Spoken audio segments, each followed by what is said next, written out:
अवधूत चिंतन श्री गुरुदेव दत्त.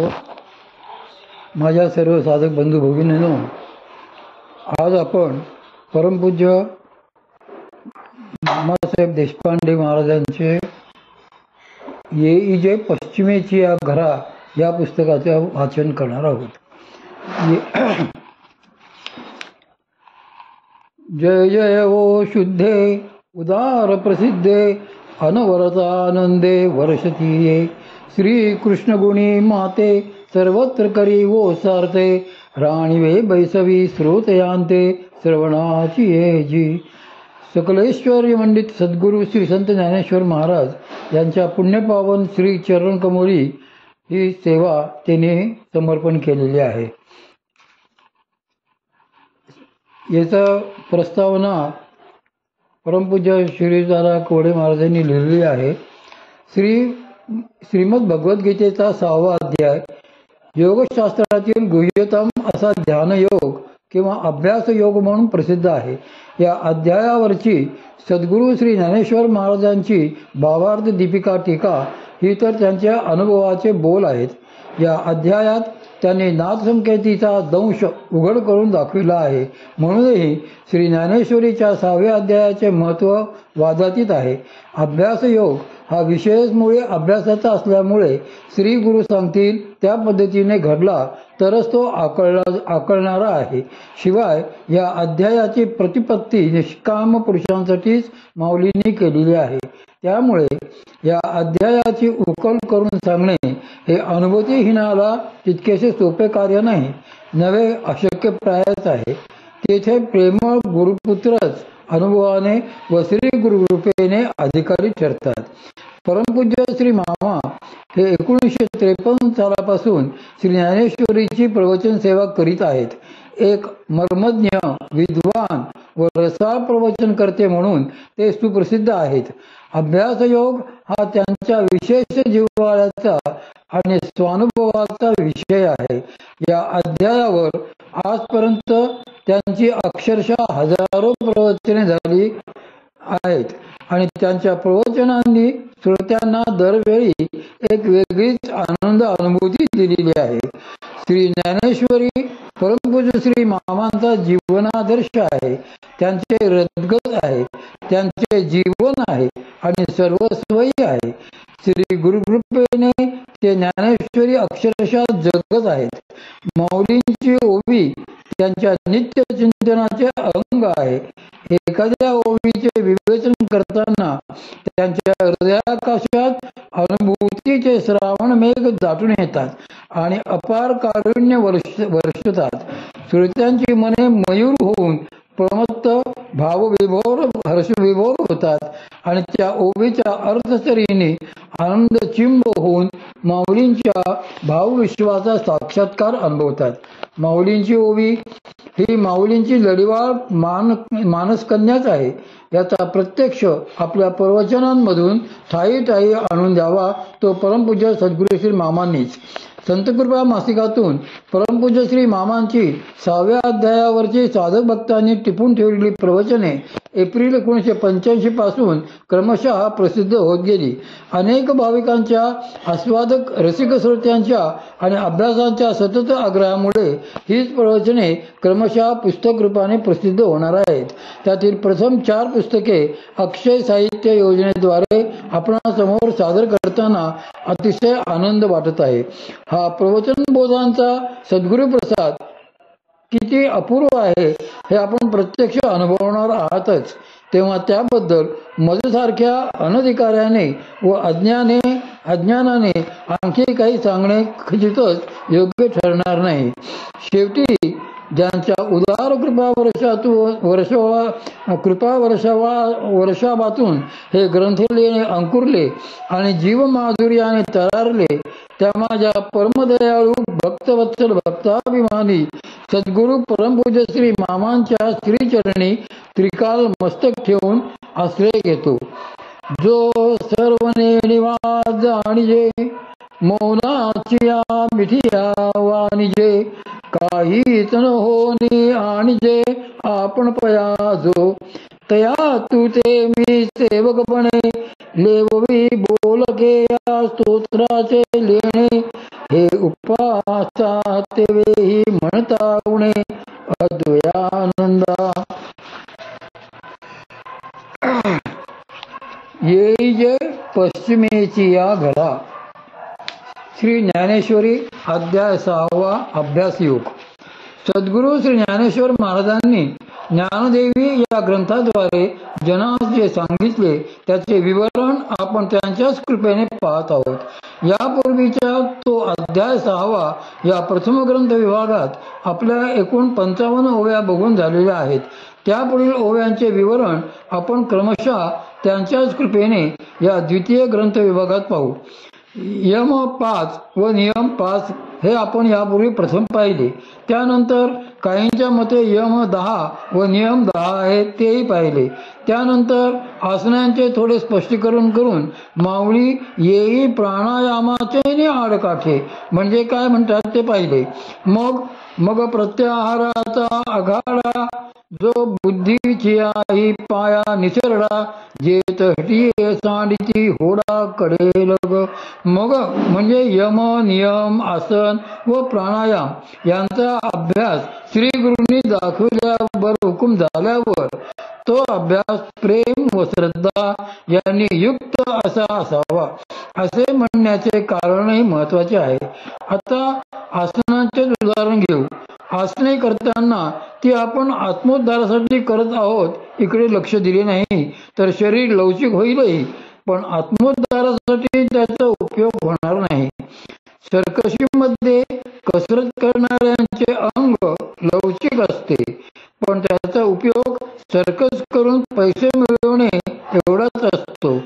म्हणून श्रद्धा हवी, ती सुद्धा सात्विक, आणि अशा सात्विक श्रद्धेने आसने व प्राणायाम झाला पाहिजे. असे झाल्यावर मग प्रत्याहाराचा आखाडा. प्रत्याहार म्हणजे काय? श्रोतादी इंद्रियांना शब्दादी विषयांपासून अलग करणे, अगर विषयांचे इंद्रियांपासून हरण करणे याचे नाव प्रत्याहार. योगाचला जाताना यमनियमांचे डोंगर, आसनांची पाऊलवाट व प्राणायामाचा आडकाठ एवढे उल्लंघून साधक वर आल्यावर पुढे अत्यंत खडी अशी चढण लागते, अशी की जणू भिंतच आहे. त्यावरून चढून जाताना तेथून मोठमोठे हठयोगी घसरून पडलेले दिसतात.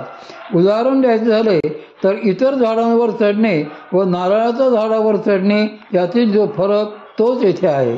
प्रत्याहारापर्यंत अनेक जण येतात, पण पुढे ही खडी चढण लागल्यावर त्यातील एक जण गळू लागतात व एखादाच ती चढू शकतो. असे का होते यावर माऊली सांगतात, तरी अभ्यासाचे निबळे प्रत्याहारी निराळे, नखी लागेल ढाळे ढाळे वैराग्याची. या ओवीत तरी हा शब्द त्यांनी मुद्दाम घातला आहे. याला कारण आधी जर येईल तेव्हा तर येतो. तेव्हा जर या साधकास माऊली एका ओवीत म्हणतात त्याप्रमाणे अनुभव असेल तरच ते होईल. तैसे ईश्वरा वाचुनी काही, जिये आणिक लाणी नाही, ते एकची बुद्धी पायी अर्जुना जगी. केवळ ईश्वराचा ध्यास लागला असेल, जर एक ईश्वरच पाहिजे असे झाले असेल तरच असा निश्चय फक्त सात्विक बुद्धीच करू शकते. अभ्यास होईल, पण अभ्यासाचे बळ असल्याशिवाय प्रत्याहार घडणे शक्य नाही. कारण या इंद्रियांचे व विषयांचे अतूट नाते आहे. जरा हिरवा चारा पाहिला की जनावर त्याकडे धावते, तशी विषयांची इंद्रियाकडे ओढ असते. आता या इंद्रियांचे व विषयांचे कसे संबंध आहेत ते माऊलींच्या शब्दात आपण पाहू. विषय व इंद्रिये यांचे संबंध. मात्रा स्पर्शास्तु कौंतेय, शीतोष्ण सुख दुःखदा, आगमापायनो नित्यास्तांतिक्षस्व भारत. गीतार्थ. हे अर्जुना, इंद्रियाचे म्हणजे विषयांशी होणारे संयोग शीत उष्ण सुख दुःख देणारे आहेत. ते उत्पत्ती व विनाश यांनी युक्त असल्यामुळे अनित्य आहेत. म्हणून हे भारता, त्यांना तू सहन कर, त्यांचा त्याग कर. एथ नेणावया हेची कारण, जे इंद्रिया आधीनपण तिन्ही आकळीजे अंतःकरण म्हणून भ्रमे. इंद्रिये विषय सेविती तेच हर्ष शोक उपजती. ते अंतरा प्लविती संगे येणे. जया विषयांच्या ठाई एकनिष्ठता कही नाही. तेथ दुःख आणि काही सुखही दिसे. देखे शब्दांची व्याप्ती निंदा आणि स्तुती. तेथ द्वेषात द्वेष उपजती श्रवणद्वारे. मृदू आणि कठीण हे स्पर्शाचे दोन्ही गुण. जे वपूचे निसंगे कारण संतोष केला. भ्यासुर आणि सुरेख हे रूपाचे स्वरूप देख. उपजवी सुख दुःख नेत्रद्वारे. सुगंध आणि दुर्गंध हा परिमळाचा भेद. जो घ्राण संगे विषाद तोष देता. तैसाची द्विविध रस उपजवी प्रीती त्रास. म्हणून हा अपभ्रंश विषय संग. देखे इंद्रिया आजिन होईजे. ते शीतोष्णाते पाविजे. आणि सुखदुःखी आकळीजे आपण पे. या विषया वाचुनी काही आणि सर्वथा रम्य नाही. ऐसा स्वभावची पायी इंद्रियांचा. हे विषय तरी कैसे हे विषय तरी कैसे. रोहिणीचे जवळ जैसे का स्वप्नीचा आभासे भद्र जाती. देखे अनित्य दे पाप यापरी. म्हणून तू अवेरी हा सर्वथा संग न धरी धनुर्धरा. खरी चरण या समोरच. भावार्थ या चैतन्याच्या सत्तेला सर्वजण का जाणत नाहीत म्हणशील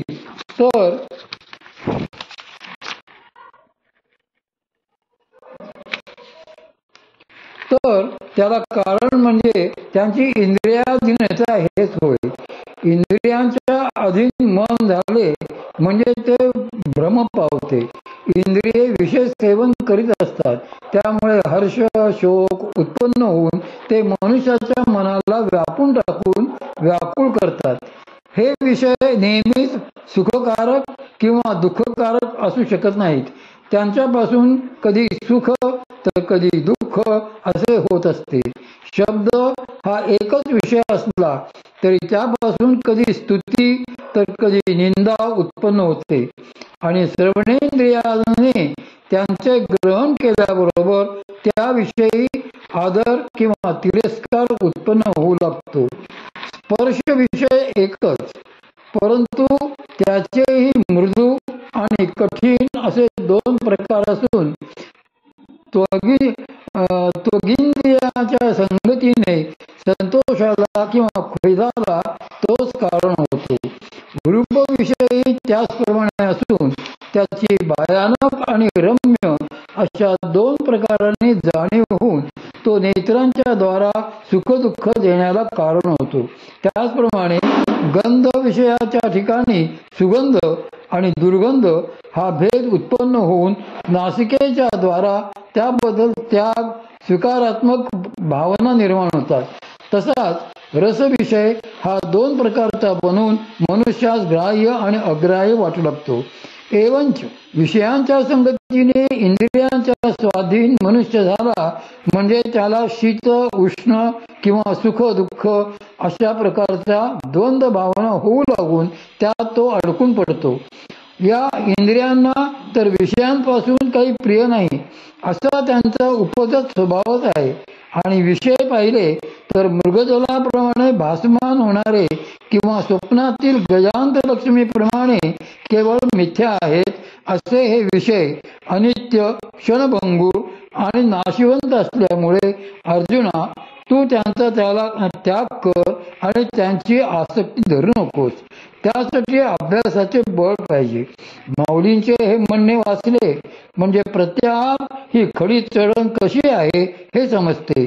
त्यासाठीच तरी अभ्यासाचे बळे म्हटले आहे.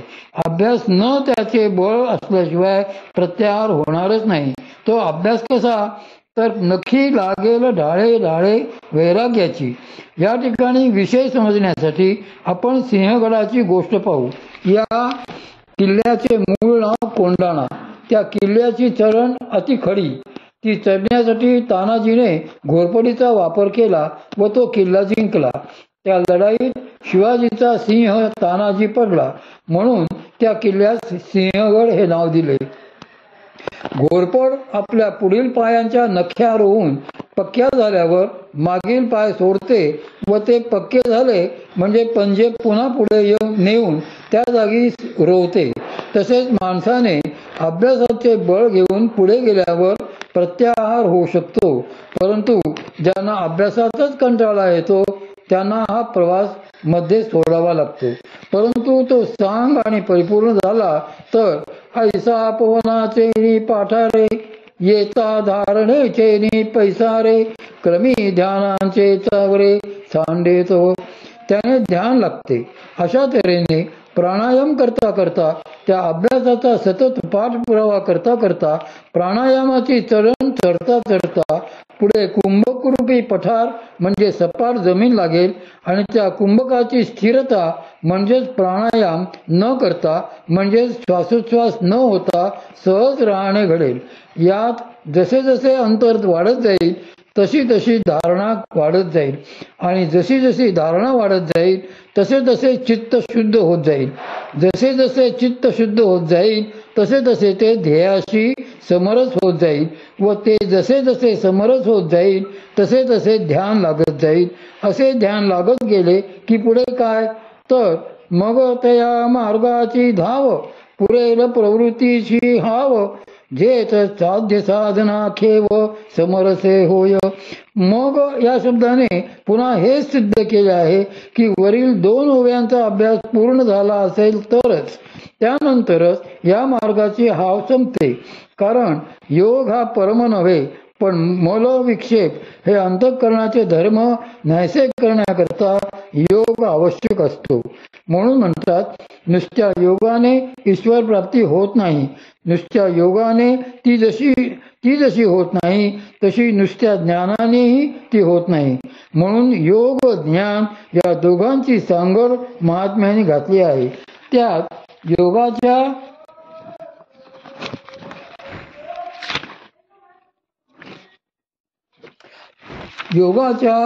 साह्याने